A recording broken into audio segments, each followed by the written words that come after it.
Mami, ¿el pago sería en efectivo? Oigan, banda, tengo que mostrarles esto. Me da tanta risa. Por cierto, bienvenidos al canal. Y para mis suscriptores, bienvenidos de nuevo. Me llaman Austin de la calle, pero como somos amigos, me puedes llamar Austin. Or Austin Teaches Spanish. I found a video on TikTok a while back that made me laugh so friggin' hard. It's just so silly. And I really wanted you guys to see it. Part of the reason why I want you guys to see this is because the spelling isn't perfect, and it better reflects the ways real Spanish speakers type when they message each other. And it's a good thing to start catching on to those trends. Now, for one thing, native speakers oftentimes don't put the accent marks on all accented words. If it's obvious which word it is based on context, they'll often pick the easier route and just type the unaccented letters. They also oftentimes don't put the upside down question mark or exclamation point at the beginning, also just because it's easier not to. Now, before we get into it, Profe Austin wanted me to remind you that the best way to reinforce proper spelling, pronunciation, and grammar while we're learning is to consistently type it out correctly every time. He says we don't have the luxury of growing up in the language, so our best way is to learn things the right way, to do it right every single time until we feel totally confident. Now, even though he's really nerdy and he loves following all the rules in Spanish, I gotta say, Austin de la Calle agrees here. So I'm gonna throw up accent marks to correct the original Spanish captions to make sure that you know how to do it the proper way. So let's get right into it, shall we? I'm gonna let it play once all the way through before we get into the specifics, just so we can have a good laugh together.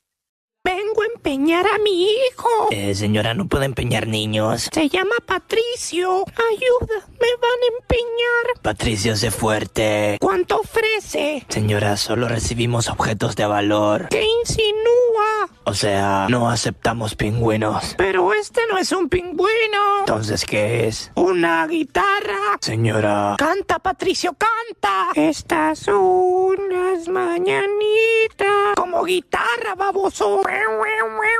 Impresionante. ¿Cuánto me da por este tambor? No que era guitarra. Haz lo tuyo, hijo. Fabuloso. ¿Cuánto me ofrece, pues? 300 pesos. ¿Cómo se atreve? Disculpe. ¿Acaso propuso comprar a mi hijo?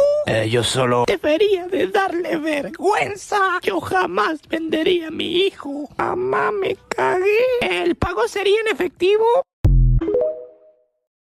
Okay, so the first thing we have here is Vengo a empeñar a mi hijo, or I'm here to pawn my son. Two things here. Vengo a means I'm here to, but it literally translates to I come to. Just like we as English speakers learning Spanish sometimes try to translate word for word, native Spanish speakers will oftentimes do the same thing into English.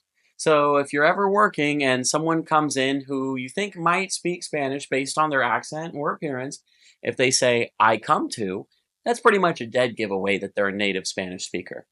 Now, the other thing here is that a mi hijo. Now, that uses the personal a.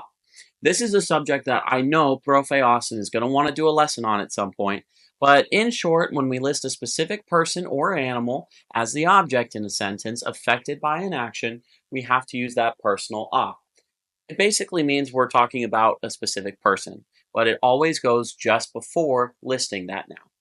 Let's keep going. Señora, no puede empeñar niños. Se llama Patricio. Ayuda, me van a empeñar. Patricio, sé fuerte. ¿Cuánto ofrece? Señora, solo recibimos objetos de valor. ¿Qué insinúa? O sea, no aceptamos pingüinos. Pero este no es un pingüino. Entonces, ¿qué es? Una guitarra. Señora. Canta, Patricio, canta. Estas son las mañanitas. Como guitarra, baboso. Impresionante. Canta, Patricio, canta. Oh man, that poor kid. And just notice the mom is saying canta in the imperative mood. So of course that means she addresses her son as tú, because canta is also the simple present tense for él, ella, un usted. You might remember that from the video that I did on the imperative mood, that when we do affirmative commands to tú, it most often matches that form. Now the other thing here is mañanitas, which is the word mañana, or morning, in the diminutive form, with ita replacing the a at the end. Anytime you see a word ending with ito or ita, That's a diminutive. So you can automatically picture the speaker saying little in front of that word. There's also ijo and ija, which are used as diminutives, but I'm going to let my rule-loving counterpart focus on teaching you all the structure behind that as far as turning words into diminutives. The last thing here is baboso, which has a few translations, but here it basically means idiot or fool. All right, anyway, let's keep going. ¿Cuánto me da por este tambor? ¿No querrá guitarra? Haz lo tuyo, hijo. Fabuloso. Fabuloso. Now, lo tuyo means your thing or the thing of yours. Anytime we see lo followed by an adjective, we can think of that as the adjective thing.